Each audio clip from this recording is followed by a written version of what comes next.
Welcome, everybody. I'm so excited about being here. And, growing up in DC, Northwest DC, I love Industrial Bank. It is the neighborhood bank, it is our bank. I mean, history in my family.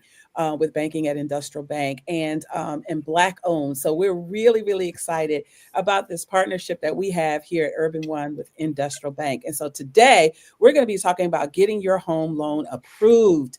So if you're looking to buy a home in this market and this time, we got answers. And I'm really excited about the conversation today. So for everybody who's watching, wherever you're watching, YouTube, Instagram, wherever, Facebook, wherever you're watching on our platforms, make sure you like it and then you share it. Like share with everybody that you know that's in your friend group so that they can get this great information as well. And then check in with us. Let us know that you're tuned in and that you're watching and that you're getting all of this information. So we're going to jump right in. We have a lot of great conversation. I have today with us the Vice President and Director of Residential Lending at Industrial Bank. We've got Tammie Barrett. Hey, Tammie, how are you?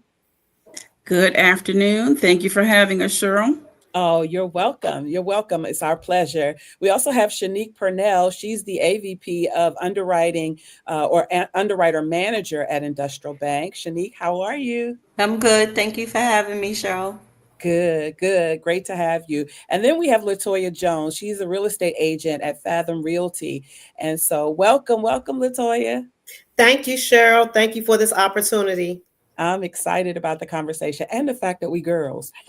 It's Okay. girl power today. All right. We're going to talk about lending and we're going to talk about you getting approved to get your home in this climate. I know that the economic climate, we were talking about it offline before we jumped on, is a little volatile right now with a lot of people losing their jobs.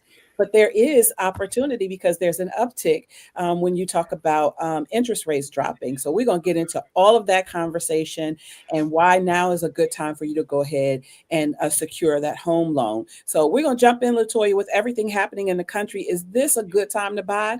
And are you seeing sellers and markets or buy? Is this a seller's market or a buyer's market? And what are the steps of the home buying process?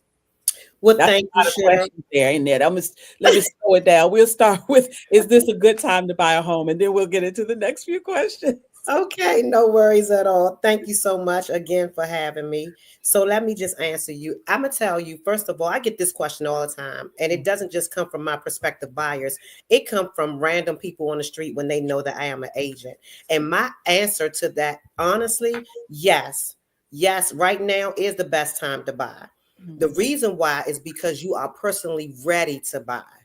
I always tell my prospective buyers not to be interest rate driven. And the reason why is because in the market we're currently in today, I think that the prices of the homes are at a moderate state and it's affordable versus if you was to purchase a home that had lower interest rates, sellers tend to increase the price of their property. So for Mhm. example, if you was purchasing a home at 400,000 today at today's interest rate, which would be great if we were in a place where the interest rates were decreased, you would first of all have saturated market with buyers.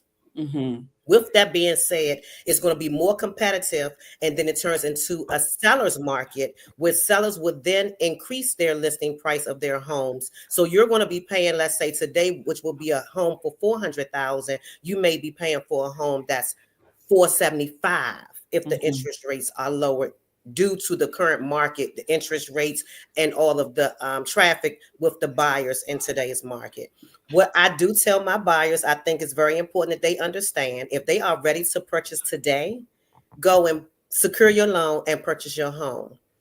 If the interest rates change and they are lowered, let's say in 6 months or later, you have an opportunity to refi and get that lower interest rate. Right. But you don't have to pay for a high ticket home because you have already purchased your home. So it creates a win-win situation. And I think that is something that will be very important for Shanique to speak about when it comes to purchasing a home at today's market, at today's interest rate. And then if you decide to if the interest rates are then decreased, how you are able to refinance and be able to create a win-win situation for yourself. Gotcha. Hey, so I just want to chime in on that just a bit. I totally agree with you, La-Toya, and that's something that I always advise consumers as well. Don't be afraid to jump out there and purchase a home, especially if you're financially ready. Do it. If that's your dream for your family, pursue your dream. And again, as you mentioned, you always have an opportunity to refinance that same loan for a lower interest rate when it becomes available.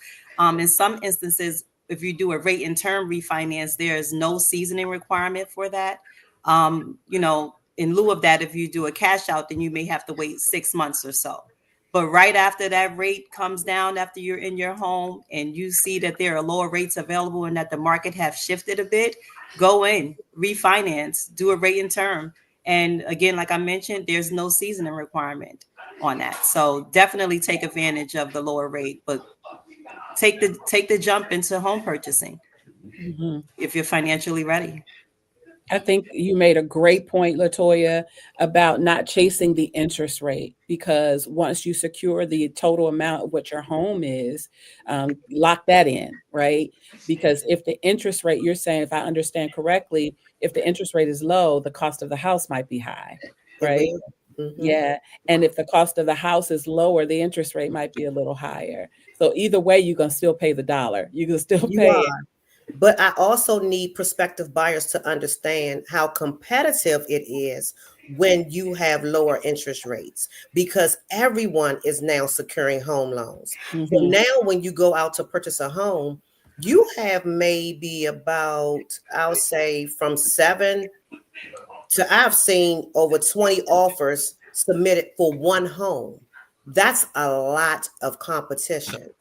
So that doesn't help the prospective buyer for that market, because you find yourself always looking and competing. You don't know what's going to happen. So when you're in a market like we're in today, it's not as competitive. It's competitive, but nowhere near the same. You may have a multiple offer situation and maybe not. So for my buyers, I tell them now is the time. If you're ready, I'm ready. The market is ready. Let's buy. Got you. You definitely don't want to get into a bidding war. No, ma'am. No. So the question, if it's a buyer's or seller's market, is it doesn't matter. Is that what you say? It matters if it's a seller's market if you're a buyer, because why buy a home for $475 when you could have purchased 6 months or further down the road ago at $400,000? That can make a big difference, and it really depends on the community, because if it's a hot commodity to get a home in this area, those prices may increase a lot more than that. So it really Right. just depends. You don't want to be stuck in that situation. But even with regards to, we talked about this a little off air too, but regards to the economic status that we're in our country, right? Like where people have lost jobs, that's not just people who are looking to buy homes. Those are people that were wanting at one point wanting to sell their home Correct. as well. So what season do you think this is in? I mean, is it hard to to say whether it's a buyer's or seller's market at this point? Well, I would say it's sort of a seller's market. It's not at a seller's market of high demand, far as increase in price and getting so much money for your property. However, there's a very low supply. So that makes a difference as well. Don't have a lot of buyers, but there's a low supply of homes, because sellers, like I had a situation where I had a seller that wanted to sell and was thinking about relocating and doing some things, especially when everyone was working from home. When the economy changed and things have changed and they had to go back to work, they pulled out. They said, no, this is not a good time for me. I don't know what's going to happen. It's too many uncertainties. So it didn't happen in their favor. However, I do have sellers that are or have retired and sold their home. So they are in better positions as far as deciding how many properties going to be on the market, what's going to be on the market, and things of that nature, which helps the buyer be able to choose what they're looking for and demand it at this point and not have a lot of competition. So yes, it is a seller's market. It's just a different type of seller's market, if that makes sense. It does. It does. It was clear. What are some of the steps of home buying in the process? Because I know you said go ahead and secure that loan, but give us some steps that we need to take for people who are first time home buyers or who may haven't bought a home in a while.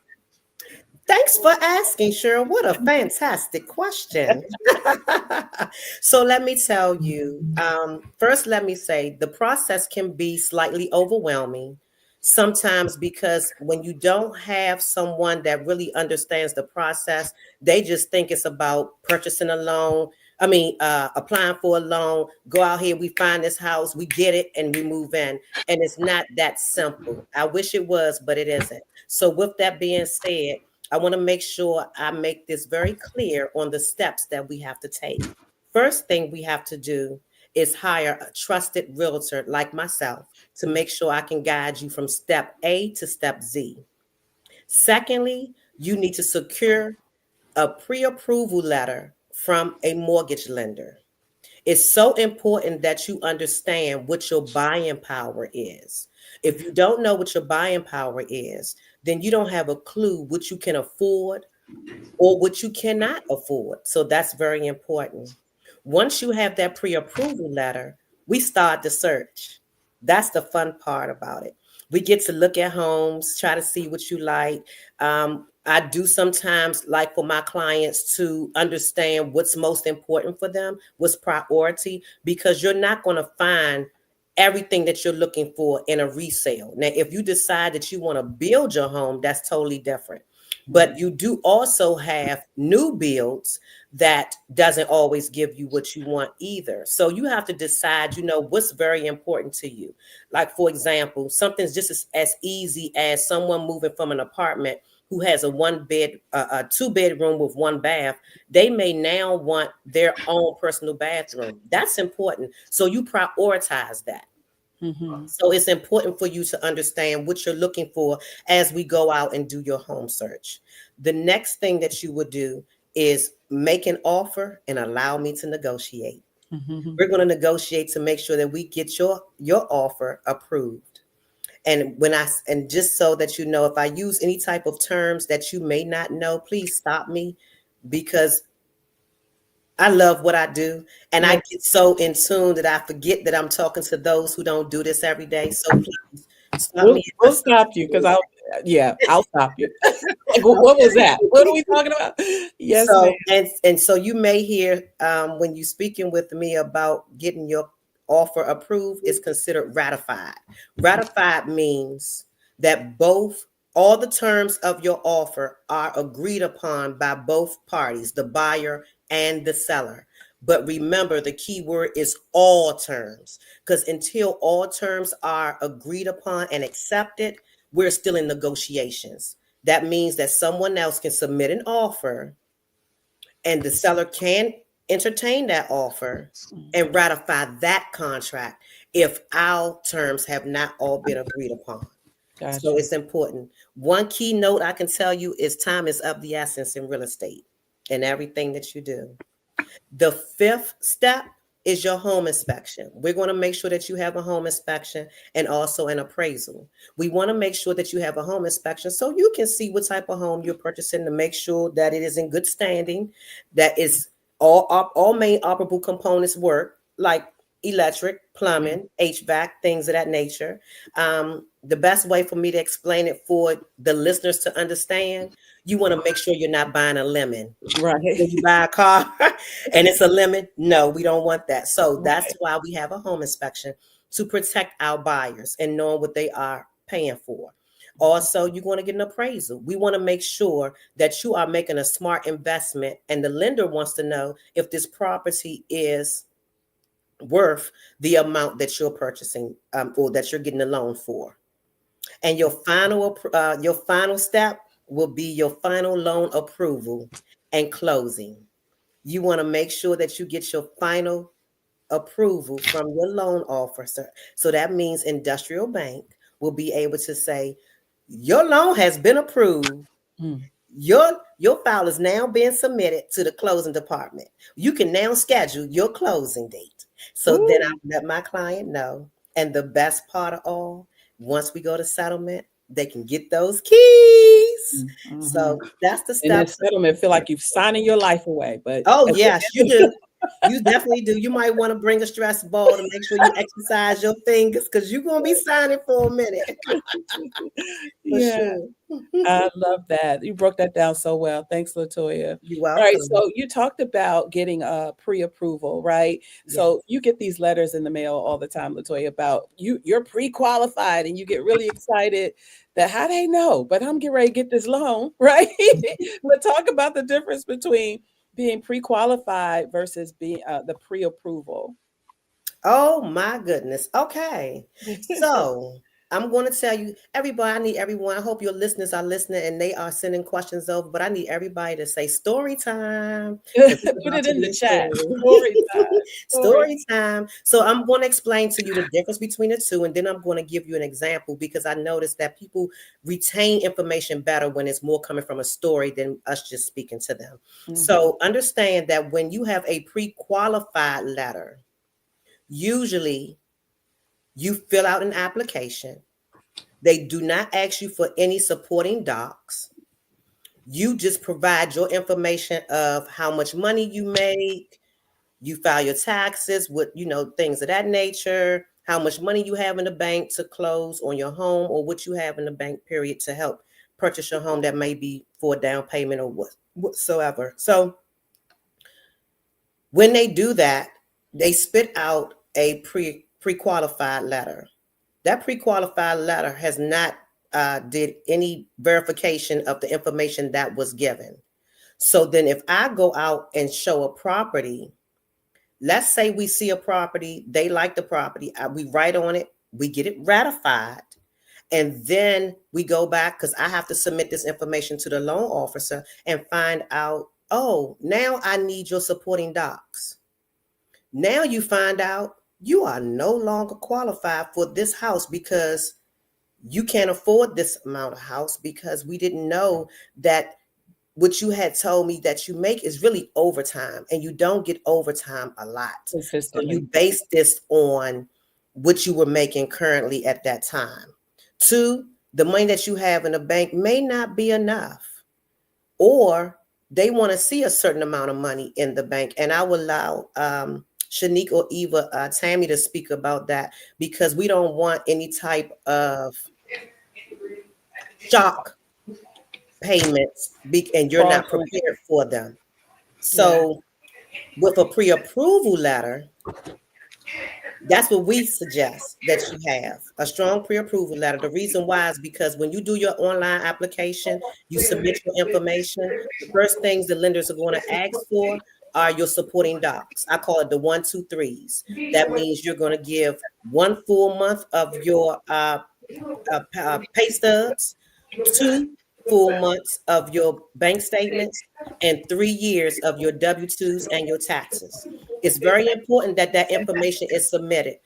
I don't mean to step out of my comfort zone, but I love educating people. And the one thing I tell them is, one thing you do when you're submitting your documents to your loan officer, make sure that you are submitting every single document that you have that goes to that instrument. What does that look like? When you are submitting your 60 days worth of bank statements, you know how sometimes you receive a blank statement. It may say page 404, but it's blank. Submit that page. They're going to ask for it. They need to see the entire instrument. So that's important. The reason why all of this information is important is because they're going to then submit your application in a system called desktop underwriting.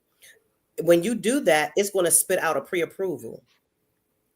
Pre-approval, meaning on certain conditions, it's been approved based on your supporting docs and things of that nature. And it's going to give you a bona fide number of what you are approved for, as long as nothing changes as far as your income and things of that nature, your credit report, things of that nature. So when we do go out and look at a property, now we actually know what you can afford. We actually know what your buying power is. And we would rather know that, so that when we do find a property, write an offer and receive a ratified offer, we can move forward and not have to waste that agent's time, my time, or my buyer's time because the lender did not pre-approve you, they pre-qualified you. So really quickly, what this story is I wanted to share with you is I actually had that situation. There was a situation where I had a young lady, young adult, and she was pre-qualified. And she sent me her pre-qualification letter. I spoke with the lender. The lender told me, oh, this will be no problem. Just start looking for a property. We started looking.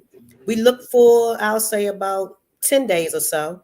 Found the property that she fell in love with. Wrote the offer, got it ratified. I submitted it to her loan officer. The loan officer came back and said, okay, without me knowing, she went and talked to the prospective buyer, asking for her 123s, and found out she can't afford this property based off the property taxes, the HOA, and things of that nature. She just didn't make enough as far as her debt to income ratio. She couldn't afford it. So what did I have to do? I had to go back, tuck my tail, go back, and I had to ask for a release because she was not financially set to purchase this property. So you don't want to be put in that situation. Again, time is of the essence in real estate. So you want to make sure that you are pre-approved, that you know what you can afford, and that you understand what you're getting yourself into before you get into it. Not just pre-qualified, y'all. No. Approved. I got it. I got it. All right, we're gonna jump over to Tammie. That was so good, La-Toya. Thank you. You broke that down really well. How does a purchaser know how much they can realistically afford? Right off the right off the back of La-Toya's story, because you fall in love with this property and you think, oh, because this is what I think the tag the price is. You don't take into factors of the home, the HOAs and the taxes and the things that come with being a homeowner. How does a purchaser know how much they can realistically afford? So let me just start by saying we need to offer Toya a job over in residential lending, because the way that she shared that information about our loan process, you would think that she's a lender. So thank you for that. So this is actually perfect because she touched on a few things that I'm going to talk about right now. And that is things that we're looking for when we are pre-approving someone. So although I'm director, I was a loan officer for 20 years. So the individuals that Toya references that she would speak with in order to get her clients approved, I had that relationship with those real estate agents. And I totally agree. The pre-approval is the much better route to go. I think that it adds confidence and assurance for the agent, but also for the seller as well. Those things are very critical. And I always took a different approach where I thought about there's other people that are attached to this transaction. So there are people that are making decisions based on whether or not they can get this loan. So it's not just the buyer who is scheduling movers and getting a U-Haul truck, but the agent also is managing this entire transaction. So it's very important that we make sure that everything is lined up. We want to make sure that the income that we have has been reviewed. If there's anything that stands out on the paycheck stub for the borrower, we want to make sure that we're asking questions. They could have an allotment, something that comes out of their check weekly or monthly that impacts their debt to income ratio. So we always make sure that we're evaluating every piece of documentation so that we can get them not just approved, but adequately approved. It has always been an important goal of mine and information that I also pass along to the team. The underwriter has a responsibility to approve the loan. It is our job to present the best possible case so the underwriter can just go ahead, give us our approval. We can get back to the agents. We know that this is a solid deal and our borrower gets to go to closing. So with that being said, we're looking at pay stubs. Pay stubs are extremely important. Toya mentioned this. So we want to make sure that it's covering a 30-day period. If you are paid every 2 weeks, then we need to get 2 pay stubs. We also want to look at bank statements as well. So bank statements are important because we also want to determine that person's saving pattern. But for the underwriter is going to look at those bank statements with a fine-tooth comb. Some things that are also very important.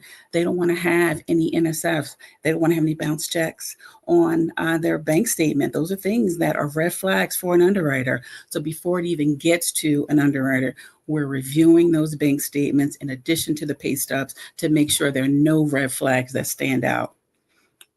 Typically, when we're looking at income, we're looking at the gross monthly income. Usually the housing expense has a front debt to income ratio of about 36%. That seems pretty reasonable. Sometimes with compensating factors, our underwriter will allow us to go up a little bit higher, but again, we've got to have some strong compensating factors.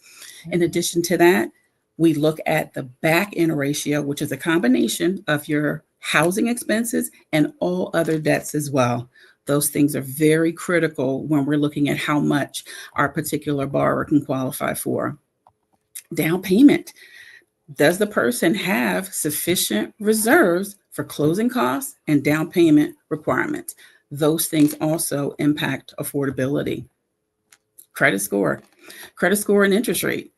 Higher credit scores typically mean borrowers get lower interest rates. This reduces their monthly payments and then also increases affordability. Those are the things that we're constantly educating our buyers about. It's important that you have a decent credit score because we understand that it does impact your interest rate. That's good. That's good. If you're just jumping on, welcome everybody. We're talking with the women professionals. No, it's just the professionals over at Industrial Bank. I like the fact that we're girls. Anyway, Industrial Bank. And so we've been talking with La-Toya Jones, real estate agent of Fathom Realty. Also, Tammie Barrett is the Vice President and Director of Residential Lending at Industrial Bank. And we also have Shinique Pernell. She's the AVP Underwriter Manager at Industrial Bank. So we're going to jump in and add you to the conversation. Shinique, how about that? Okay, let's do it. So many viewers are probably wondering, can they still get approved for a loan if they have defaulted on their student loans? And what if they owe back IRS taxes or back child support payments? That's a really, really good question, especially the student loan situation. Yeah, everybody seems to have been a victim of student loans. Yeah. The answer is absolutely. Personally, I experienced that pitfall of student loans. Me too. My best advice is for individuals who have multiple student loans that they may have defaulted in or may be reporting late on their credit report. First and foremost, pull your credit report. Look to see what's happening there, the activity of that student loan, right? So if you have a good 10 different student loan accounts that are reporting late, showing that you defaulted on it, your first step should be to consolidate those student loans. Yes. Consolidate them, find a way to refinance them with another student loan servicer and combine them into one single account, one single payment. You want to get into a repayment agreement with the new student loan servicer to a monthly payment that you can obviously afford. And once you have that key piece of paper in hand, you're good to go. You could apply for your loan now. When the underwriter receives that documentation, for one, it shows that you have a commitment to make good on your obligations, your financial obligations, to have refinanced those accounts and regain control over what's happening with your credit report. And again, like I said, enter into a repayment agreement, consolidate those loans, get control of them. And once you start the new payment arrangement with the new student loan servicer, you now begin to start reestablishing good credit history with those student loan accounts. So that's first and foremost. That's what you really want to do, because that's what's going to help you get approved for the loan if you are in a situation currently right now where you have defaulted or late payments on multiple student loans. Got it. So as far as the tax liens and the child support, the key word, gain control of your financial situation. So if you have back IRS tax liens or state liens that you owe, you want to, again, pick up the phone, call these institutions, let them know that you're willing to, go into a repayment agreement, negotiate a monthly payment that you can afford. And once you have that in hand, you submit that with your loan application. Again, showing your commitment to gain control of your financial obligations and make good on those things. That's a key factor when an underwriter looks at your credit and your overall commitment to paying your bills on time. So what we do is once we have the repayment terms in hand, that goes into your debt to income ratio. So just to give you an example, if you have taxes owed for the year 2024 or perhaps 2023, call the IRS, arrange a payment agreement. Have that in hand when you submit your application to your loan officer. Once it comes to the underwriter for review, we'll then take a look at the terms, include that monthly payment into your debt to income ratio, and now you've moved on from that hurdle.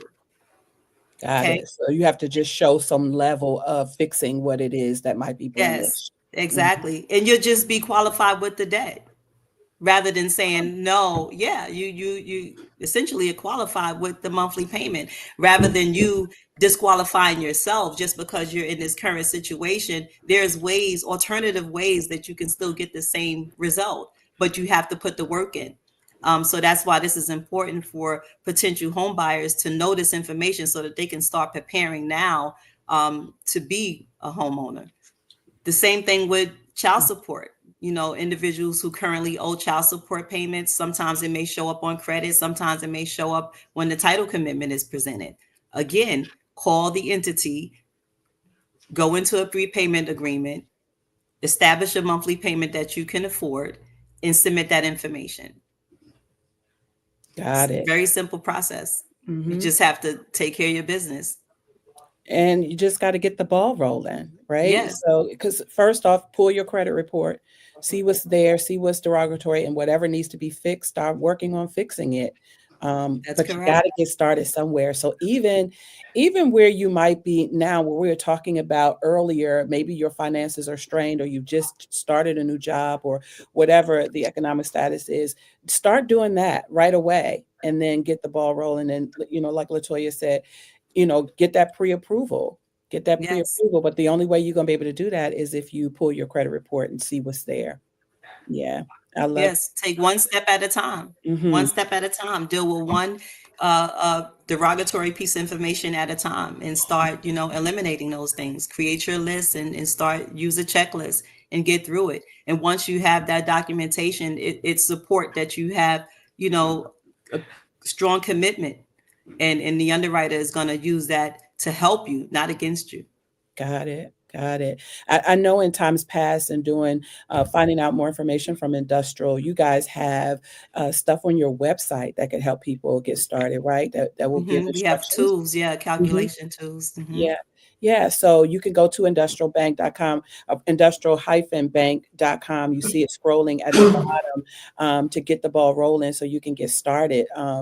You know, they've got tools, use it, right? Yes, use it, especially if, you know, this is the time for you to purchase a home. Now, let's go with what happens if, okay, we already talked about IRS taxes and back child support payments. So what income source can be used to qualify for a loan? I know, of course, whatever your main job or employment is, right? Then you've got some people that might be self-employed. And then you have rideshare drivers now, which will qualify as self-employed, right? Yes. And so what source of income can be used to qualify for a loan? So as you mentioned, your primary employment would be your first source, which would be a W-2 earner. 2 years employment history is what we look for. But let me just say this, and this is something that I'm always willing and happy to share. If you're a recent college graduate and you have obtained your degree, you can use your degree to compensate for employment history. So fresh out of college with a degree in hand, we like to see either a copy of the degree or your official transcripts coming from your school and your offer letter from the job that you have landed. So as long as you can qualify with the income from the employment that you have now obtained, you can be qualified with less than 2 years employment history as long as you have your college education to support. So that's a big one. A lot of people don't know. So I'm always happy to share that because That's most cracking the times you code. coming fresh out of college, even though you may have landed a great job, you still don't think that you might qualify. Yeah. But that's great information. Yeah. Yes. So of course, then there's part-time employment as well.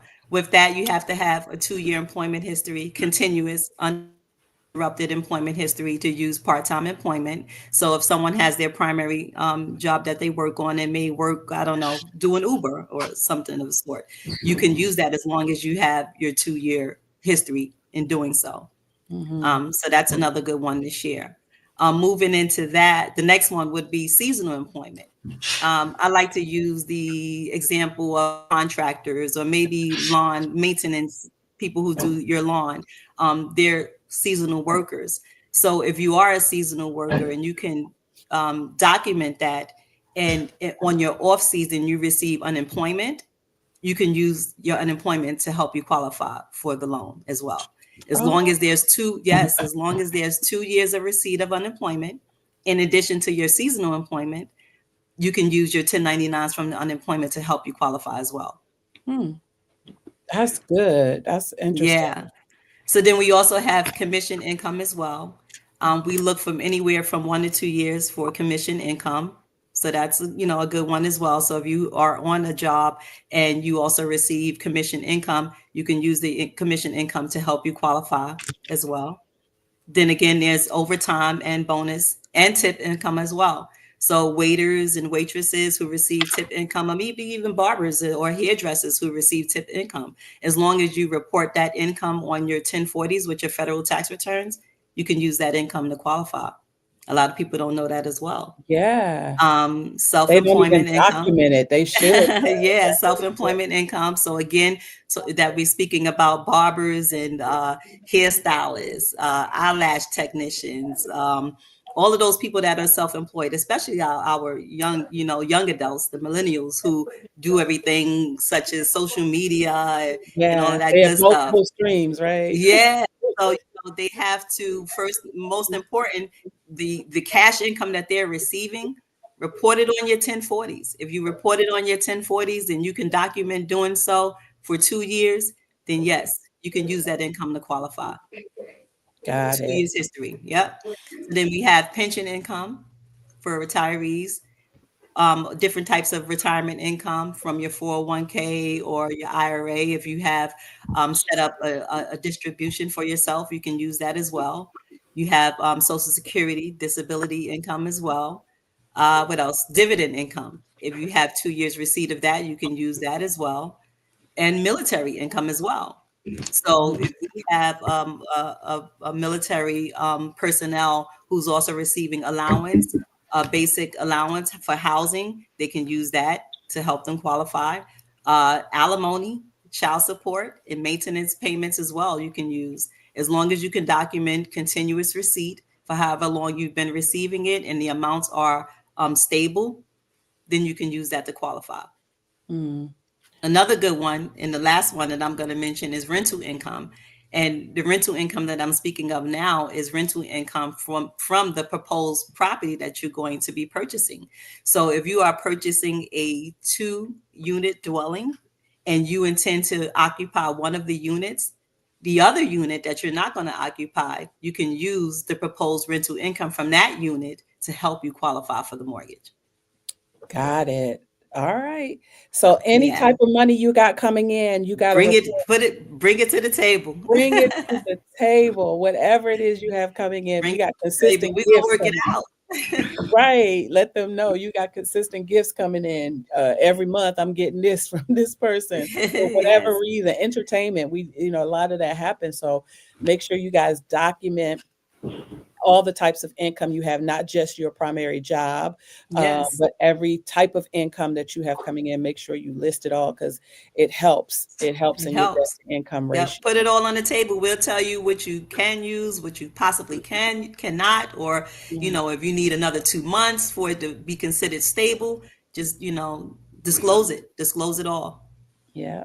If you're just jumping on Facebook or YouTube or wherever you're watching, if you have a question, you can ask any one of these ladies. We've got some amazing professionals here in the home buying process, right? Getting your home loan approved is our topic today from Industrial Bank. And why not do it through our neighborhood bank, right? I love calling it that. The Industrial Bank has been around for so many years. And when others weren't financing our homes as African Americans, they were, right? When others were looking for business loans, Industrial Bank was right there. And I could say firsthand how we were blessed. Both grandparents and parents were, consumers at Industrial Bank or were customers there. And we still, my brother and I still own the home that our parents bought. So, so I know the power of what Industrial Bank can do because it's your neighborhood bank, right? It's the bank you can walk into and get information that you need to get. And you can also log on to industrial-bank.com to find out more information and get the ball rolling. All right, Tammie. So what are closing costs and how are they determined? Because we talked about not just looking at the sticker price of this house, right? That you have these other costs that might be at the end. And La-Toya broke it down so well that you might have enough to cover the house itself, but there's some things you have to do for closing and some things that you have to do at the end of the process before you even get to the underwriter, right? So what are closing costs and how are they determined? Sure. So one thing I want to make sure that I mention, because I'm glad that Shinique brought up having a checklist. That's extremely important as you're working through any derogatory credit. And I love the space that we're in because we get to educate our buyers. We get to educate our potential borrowers. And the one thing that the question that I get asked from time to time, and that is, should I pay someone to do this for me? Absolutely not. You can do it yourself. As Shinique mentioned, have your checklist, go through the list of things that you need to do, pull your credit report. There's no reason that you have to pay someone to do that work for you. It's your investment. It's your potential property. It's your credit. You can do the work on your own without having to pay someone to do that work for you. Awesome. All right, let's talk about these expenses at the end of the home buying, the closing cost, and what determines the closing cost. And some mortgages, because we didn't get into this, Tammie, but you can certainly talk about it, the different types of mortgages, right? So it's not just one type of loan that you can get or mortgage loan that you can get. You want to get the loan that fits you, right? That fits you best. And there are different types of mortgage loans. So it's not just one conventional loan that you can get. Maybe you're a veteran, maybe you can go the VA route. Maybe, you're a first time home buyer. They have mortgage properties. Well, this is your job. Tell us the different types of mortgages before we get to the closing costs. Excellent. I'm so glad that you said that. So I'll say this. So it starts with the conversation. So we work, even though a loan officer has the title of a loan officer, they're really consultants. They should be having a conversation with their borrower. They should be understanding that borrower, the long-term goal, their financial position, and then making sure that they're putting them in the right mortgage product that fits their particular financial profile or their family's needs. So some of the things that I like to ask as we're having these conversations would start with how long they plan to stay in the house. That really determines what type of product could work for them. So if they're planning, this is my first house, I want to stay in this house for the next 25 to 30 years. I think we have the answer. Then we know that that's probably a fixed rate mortgage for them. But then there's some people that are in an area and they're just stopping through. Perhaps they don't want to do a 30-year fixed rate loan. We recommend it. However, sometimes people are very intentional. They know what they want. They don't want to get into a 30-year mortgage. And in some cases, they want alternative products. Some people come in and say, I want to do an ARM. So it's not up to us to advise against it. We talk through why that might be a benefit for them. We're never going to go against them, but it's our responsibility to inform them on the benefits and then also some things that might not work if they decide to go that route. I'm gonna stop So you. that Like happens. LaToya said, if we don't understand the terms, talk about it. I know what an ARM is, but tell the people what it is, because you can get caught up in these loans. When my husband, we've been in our home now for 26 years. We built our home when I had my daughter, and we got into an ARM and didn't understand the whole principle of it. It wasn't, well, if it was explained to us, because our eyes are big now because we about to buy this house, we might have been half listening, but when it came down to it, we didn't understand it. We ended up refinancing, of course. But talk about what you mean when you say an ARM. Sure. An ARM is an adjustable rate mortgage. So and I remember this 20 years ago, there were ARM products that allowed a lot of buyers to get in with a starting low interest rate. And as a result of that, they were qualifying for more of a mortgage, more of a house. But what they didn't understand is with those adjustable rate mortgages, they may adjust. In that case, 20 years ago, they were adjusting monthly.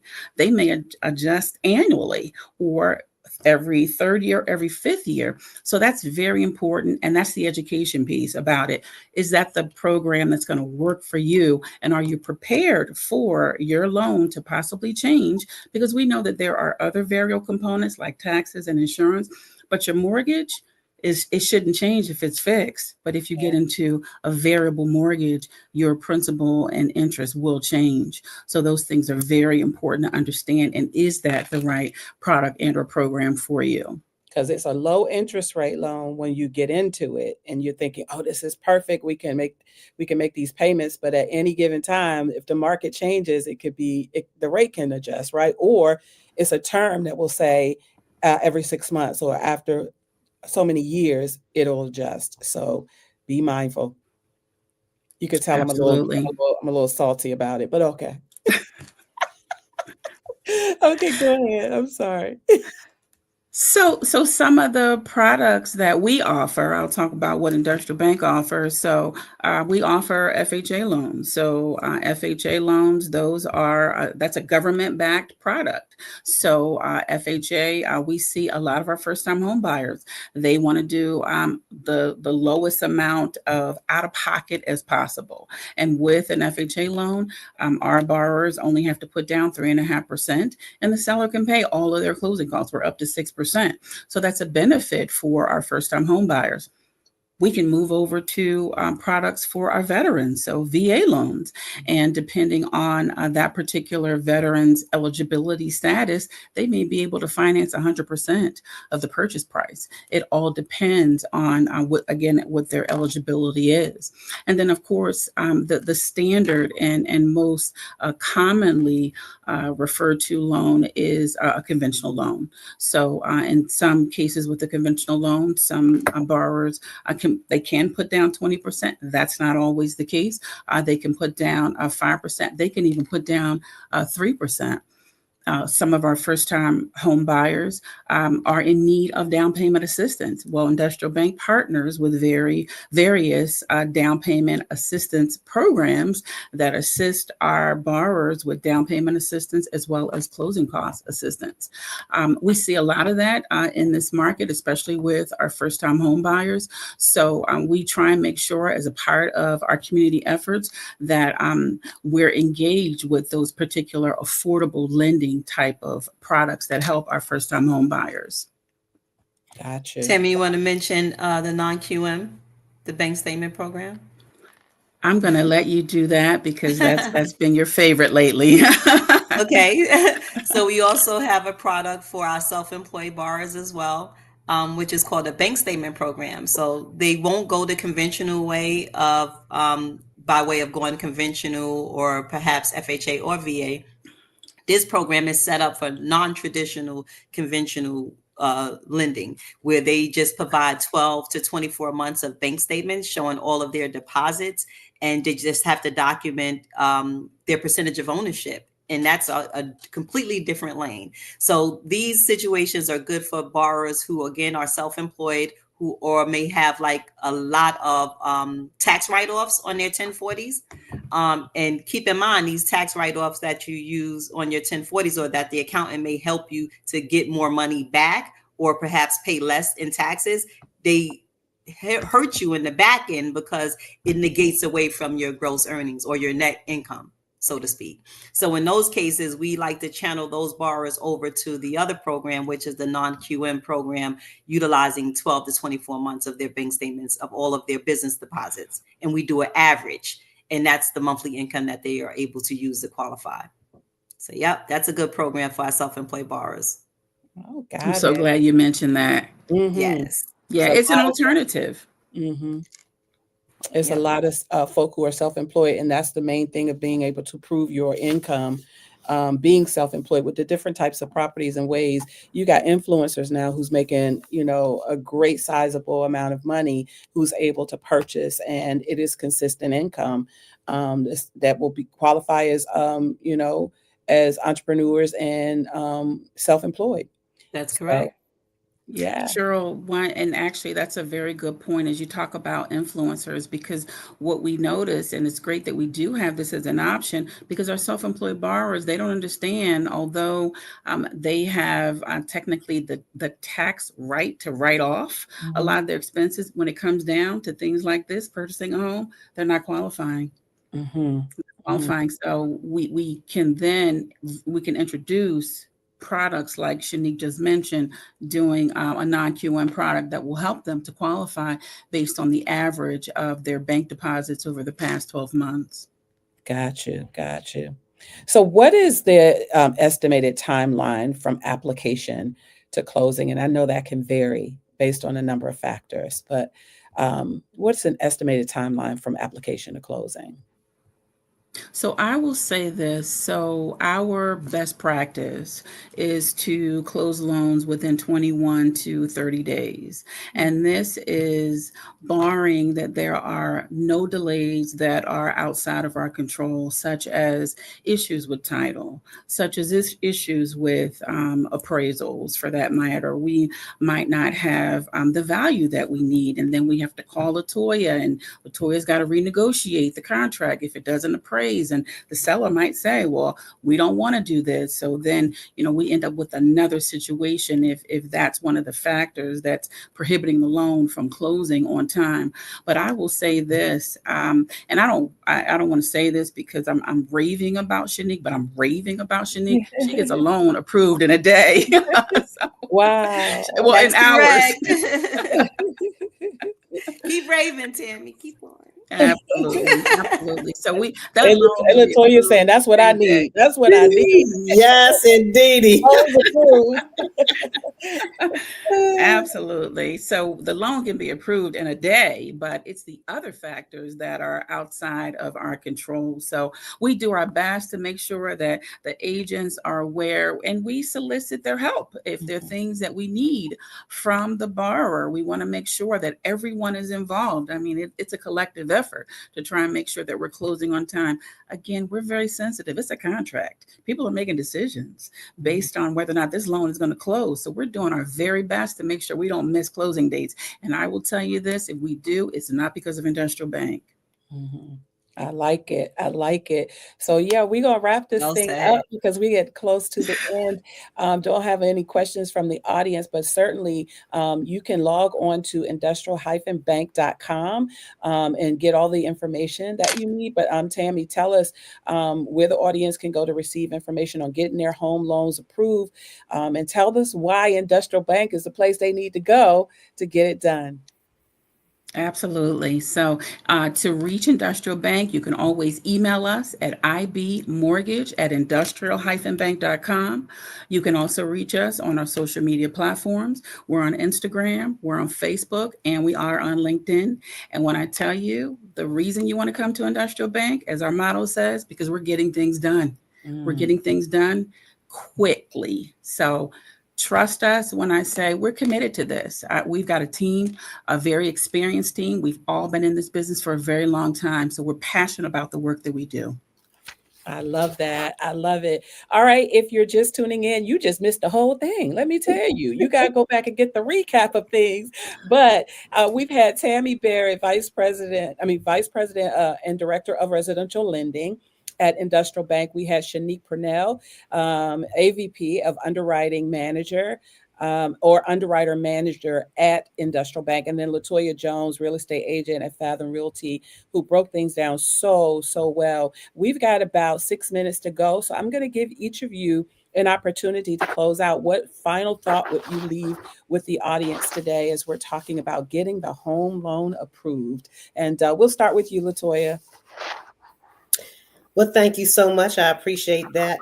One thing I did want to touch on, and that is I also get the question of, can a purchaser buy with little or any money or with no money? Great. And that can be a complex question, but for me, it's an easy answer. And it could be a yes, depending on your situation financially, or it can be no, based on your financial situation. And the reason why is because we have first-time home buyer programs, we have grant programs, as well as closing cost help. And that may be able to help you, but that doesn't necessarily mean that just because we offer those things that you per se will be able to use that, because they have requirements. So you have to talk to your lender to know if you meet those requirements. And if you do, then kudos, because you'll be able to purchase this home with little or no money. But there are some people in situations where they make too much money. They have the best credit, but they make too much, and it's not geared for them only because they have the money, but it's really for those who don't. And it's important that you understand to have a winning team, because all I do is win, no matter what. Come So on. you want to make sure that you have a winning team when it comes to being able to guide you through this home buying process. So what I can tell you is that you can definitely find me on all social media platforms. I am La-Toya C Jones, Realtor, on all the platforms. You can also reach me on my website, which is LatoyaJones.fathomrealty.com. I would love to assist you and walk you through, take your hand and walk you through the entire process to make sure that you become a homeowner. Thank you so much again, Cheryl, for this opportunity. I greatly appreciate it. Thank you for everything. You're welcome. Well, you're welcome. Great information. All right, Shinique, any final thoughts you'd like to leave with our audience before we close out? Come to Industrial Bank. You're all welcome. We're getting things done, as Tammie mentioned. You want to work with a team that cares. I'm an underwriter that is personable. My door is open. My cell phone is available. And I get involved. I roll my sleeves up and I get involved. We get it done. Yeah. Tammie already broke that down. Sometimes this girl gets it done in a day. Don't even play. All right, Tammie, final thoughts before we close out. Cheryl, thank you for this opportunity. We love to be able to educate the community. Our roots are in the community. We want to make a difference in the lives of those that we serve. So for the unbanked as well as the underserved. So we're grateful for this opportunity. The team on this call, as you can hear it, you hear the passion in our voices.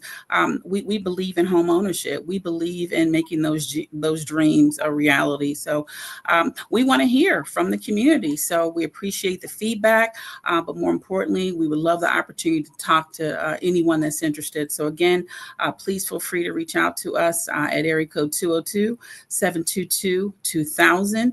You can always go to our website for more information. That's industrial-bank.com. Email me at ibmortgage@industrial-bank.com. Thank you again, Cheryl. You're welcome. Well, this has been a great conversation, ladies. I appreciate all the information shared. It was shared so clear. If anybody have any questions about purchasing a home or even getting started, all the information was right here. And of course, you can go back, for those who are watching now, if you just tuned in, you can go back and watch the entire thing on our Instagram, on our Facebook and our YouTube channels, or you can go to Radio 1 DC and check it out as well. Man, getting your home loan approved is what we talked about today with Industrial Bank. Thank you so much for joining us. We're going to wrap it up here. Have an amazing day. Thank you, ladies. Thank you, Cheryl. Thank you. Appreciate everything. You. Okay, bye-bye.